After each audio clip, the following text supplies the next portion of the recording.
Amplifying black voice actors in anime, the art of localization is one of the often goes underappreciated, and a lot of the talent behind it tends to go unnoticed. Anime dubbing is unfortunately no real exception, but dubs themselves have a much better reputation these days than during the 90s, and many voice actors have become big names in the industry. Forever actor becomes a household name. There are a lot who end up flying under the radar. This can be especially true for a lot of the black talent in the industry, of which there isn't nearly enough. That's something is need for some serious change, but while there's a lot that need to be fixed, there's also a lot of black talent within the industry that could use more attention. There are many names you may heard of, or, as is often the case with anime dubs, not heard of, but definitely heard. We have worked both in the boat and behind it to help deliver some of the performances we enjoy. Bayo Bang Slaya. At the Herder Camp, it's hard to talk about anime dubs without talking about Cowboy Bebop, which is still widely regarded as the best English dub out there, even with the blah blah blah later with a lot of writers deserve praise to be given to Steve Blum's performance of Spike Spiegel. And he's now one of the biggest anime names in voice acting in general. His co-stars were no less impressive.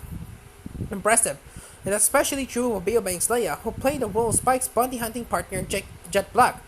Buse takes on the ex-cop turned bounty hunter care an equal amount of grit and warmth as Jet was thrusted into playing the role of a dad among the dysfunctional family of the Bebop crew, and Buse's performance became synonymous with the character when it came time for Netflix to cast actors for the coming live-action series for Cowboy Bebop. There was a surprisingly solid consensus. Jet needed to be played by a black actor. It was going to be done right, and I'm looking forward to seeing what Mustafa Shakir's take on Jet brings to the table when it comes out next year.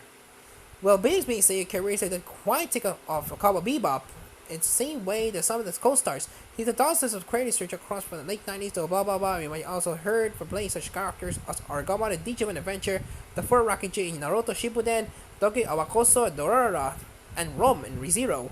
Cat Silverstein. There's a pretty good chance that if you're listening to any dubs out of California-based studios like Studio Palace and Bang Zoom Entertainment, you heard the work of one Cat Silverstein. And pretty good, I mean, definitely, because he has over 250 credits in anime alone, from dozens of smaller titles to big shonen franchises like Naruto and Bleach. If you live in the US and you watch anything on Toonami over the last few years, then you probably know him best as the voice of Hisoka in the newest Hunter x Hunter series and Gundam franchise icon, Char as Numble, and what was a Gundam in the origin. It has also lent his voice to many other popular characters for the level of Rogue Speedwagon, and due to Bizarre Adventure, to the sinister Johan Liebert and Monster, even stepping in as the voice of Lupin III in the Takashi Koike Lupin films. His credits also extend all the way down to Funimation in Texas, and he's done some roles for them including Gil Terrell's Tesoro, and One Piece Film Gold and Wolfram, and My Hero Academia 2 Heroes, Bob Carter and Ray Horde. Speaking of Funimation, but a lot of anime fans are familiar with some of the bigger name actors like Chris Saban and Colin Clickenbeard. There's also quite a few black actors who will work with them over the years whose work has gone largely unnoticed. One such actor will be Bob Carter, who has done work at Funimation since the days of the old Dragon Ball Z dub. He is probably best known for playing Bojack in Dragon Ball Z, Bojack Unbound.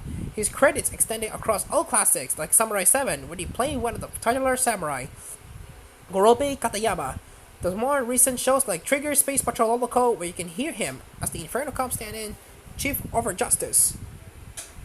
Another will be Ray Horde, who has been doing voice works at Funimation since 2012. It is probably best known for voicing the powerful Marine Admiral Kizaru from One Piece, but he has also played the Warrior Captain, Gazelle Stronov from the Overlord franchise, Top in Dragon Ball Super, Asuma from Fairy Tail, and Takeo Kinjo in a recent dub to After School Dice Club, among others. Danny Chambers and Zena Robinson. The talent is definitely out there, but we only really get to see it when companies and studios make the effort to hire black voice actors regularly, and while not all of them are great about this, you have many improvements. Funimation has made some strides in recent years in hiring more black talent, which can be seen across dubs like Michiko Ahachin, Radiant, Bam, and Astro Lost in Space, which feature a lot of black actors in prominent roles. Among those fresher faces, one of the biggest rising stars will be Danny Chambers, who debuted at Funimation in the role of the heroine Chisi Hattori in the shoujo fantasy The Asian Magusa's Bride in 2017. He has since gone to be one of the regulars. She voiced such characters as Dialogue, the Hawthorne from the Ace Attorney franchise, Otome Tachibana in Mix, Message Story, and Mahoro Shimano and the rest in My Hero Academia Heroes Rising film. On the California end, there's studio like NYAV Post, which will be being at the forefront of exclusive casting for the projects, and one of the best examples that can be seen with their work on last year's Cannon Busters, which stars an entirely black cast including actors like Zena Robinson, who's better known from his work in Western anime shows like Remy from Big City Greens and Hit Blast and Benton Alien Force. He has also done his share of anime roles. You probably heard him pretty recently as Genya in Demon Slayer Kimetsu no Yaiba, Hawks in My Hero Academia, and Go, the co-protagonist in the newest Pokemon TV anime, Pokemon Journeys series, Amanda C. Myler, Laurel Stoll, and Angelique Cassell.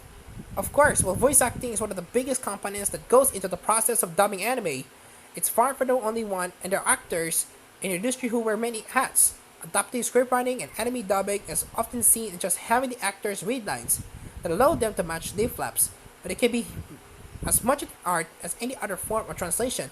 It is done well, it can be helpful in capturing the spirit behind the work of the original artist, but also crafting more natural sounding dialogue for the intended language in ways that direct translation sometimes can't. Much like the voicing acting in anime itself, is an area where there isn't nearly enough black talent by auto-license, but there's still some there. Amanda C. Myler, for example, is known best as the voices of Boruto Uzumaki in Boruto, Naruto Next Generation, and Makoto Kino, aka Sailor Jupiter, in the Viz Media redub of Sailor Moon, which is also doubles as an adaptive scriptwriter, having worked on dub scripts for shows like Cannon Busters, Lasso, and Lou Over the Wall. Laura Stowe is another black voice actress who's pulled a double duty as an adaptive scriptwriter, and while you probably know her best as Rei for The Promised Neverland, or Aijir Akabani from Beyblade Burst Turbo, she's also worked on dub scripts for Fair Guard Order, Absolute by Demonic Front Babylonia, and Lupin III, Goodbye Partner, and Lupin III, Fujiko Mind's Lie. However, when it comes to sheer output, the most active black adaptive scriptwriter in the industry right now will be Angelique Cassell. If you've been listening to the dub of JoJo Bizarre Adventure, then you definitely heard him as the voices of both Vanilla Ice and Okuyasu Nijimura. He's also done even more behind the both as the adaptive scriptwriter for Stardust Crusaders, Diamond is Unbreakable, and the currently running dub of JoJo Bizarre Adventure Golden Wind, in addition to other series like Berserk and Fate Stay Night Heaven's Feel. His style works across all three JoJo's season has been pretty flexible. The dub script for Stardust Crusaders is pretty straightforward in capturing all the machismo of Jotaro and friends while punching up some of the dialogue for the bigger fights, while Diamonds Unbreakable carries the energy of an old horror overdub you seen from the 90s, but with a much more polished sound, and Golden Wind's dub script is loaded with gracious amounts of Italian, to match the story's setting, which each one steals managing to capture the bizarre but powerful soul of Hirohiko Araki's work that's made the franchise so beloved. Voice direction. But even more so than adaptive script writing, but the aspect of anime dubbing that's often the most overlooked, it's voice direction, and in many respects that arguably the most important. The ways a show's cast is directed can often affect the quality of the performances, even where the role actually gets casted, not to mention that depending on the studio, voice directors can also have a say in the adaptive script as well. It is the area of anime dubbing where there's biggest shortage of black talent. Right now, there are two active black voice actors who do work in anime dubbing. One of them is, again, Angelique Cassell, who is doing some voice direction on Bang Sumer ever since last year. He has directed the first 4 episodes of The Descendants of the Bookworm, an entirely ongoing dub to the light-hearted comedy Welcome to Demon School Iruma-kun, which are both currently streaming on Crunchyroll. The other is Shannon Reed, over the Senton Freeworks, who's been a production assistant or dozens of anime licenses and has done voice direction for over a dozen titles like including Chihayafuro, Scum Swish, School Leave, Run with the Wind, and even the new dub of the 80s shonen classic Saint Seiya, Knights of the Zodiac, that's on Netflix right now. More black talent you need to check out. These are just a few of the talented black artists behind a lot of our favorite dubs, and there are many more black voices both active in the industry and no longer with us, whose work you might not know or probably heard.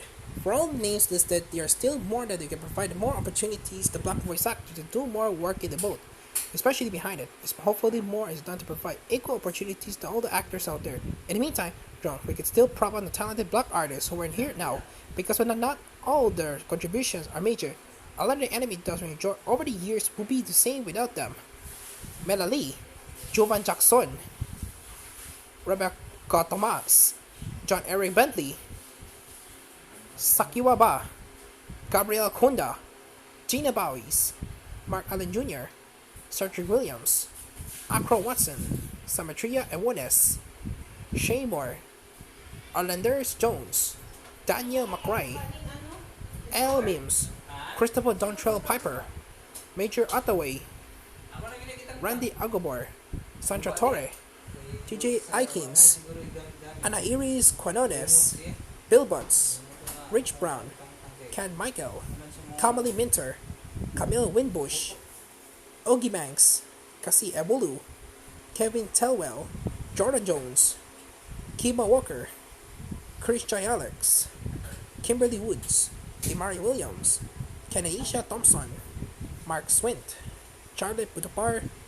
Wendy Colvert, Inuka Okuma, Iwana Maurice, Kimberly Ann Campbell, and Nina Rize. To all the actors here and those who voice on Still Got Unnoticed, thank you, your voice matter.